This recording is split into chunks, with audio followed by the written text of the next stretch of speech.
అందరికీ వందనాలు.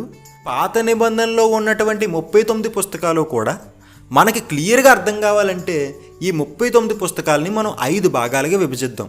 అందులో మొట్టమొదటి భాగం ధర్మశాస్త్రము, రెండవది చరిత్ర గ్రంథాలు, మూడవది పద్య గ్రంథాలు, నాలుగోది పెద్ద ప్రవక్తల గ్రంథాలు, ఐదోది చిన్న ప్రవక్తల గ్రంథాలు. ఇప్పుడు ఇందులో ఉన్నటువంటి ప్రతి భాగాన్ని మనం క్లియర్ కట్గా ఆలోచిద్దాం. అందులో మొదటిది ధర్మశాస్త్ర గ్రంథాలండి.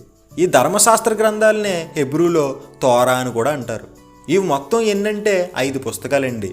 ఆదికాండము, నిర్గమకాండము, లేవియాకాండము, సంఖ్యాకాండము, ద్వితీయోపదేశకాండము. ఈ పంచకాండాలనే మనం ఏమని పిలుస్తామంటే ధర్మశాస్త్ర గ్రంథాలు అంటాం. నెక్స్ట్ది చరిత్ర గ్రంథాలు.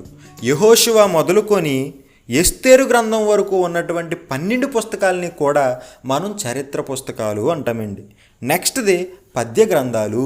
యోబు గ్రంథం మొదలుకొని పరమగీతముల వరకు ఉన్నటువంటి 5 పుస్తకాలు పద్య గ్రంథాలు. అవేంటంటే యోబు, కీర్తనలు, సామెతలు, ప్రసంగి, పరమగీతములు. నెక్స్ట్ది పెద్ద ప్రవక్తల గ్రంథాలు. యెషయా మొదలుకొని దానియేలు వరకు ఉన్నటువంటి 5 గ్రంథాలు కూడా పెద్ద ప్రవక్తల గ్రంథాలు. చివరగా చిన్న ప్రవక్తల గ్రంథాలు. హోషేయ మొదలుకొని మలాకీ వరకు ఉన్నటువంటి 12 గ్రంథాలు కూడా చిన్న ప్రవక్తల గ్రంథాలు.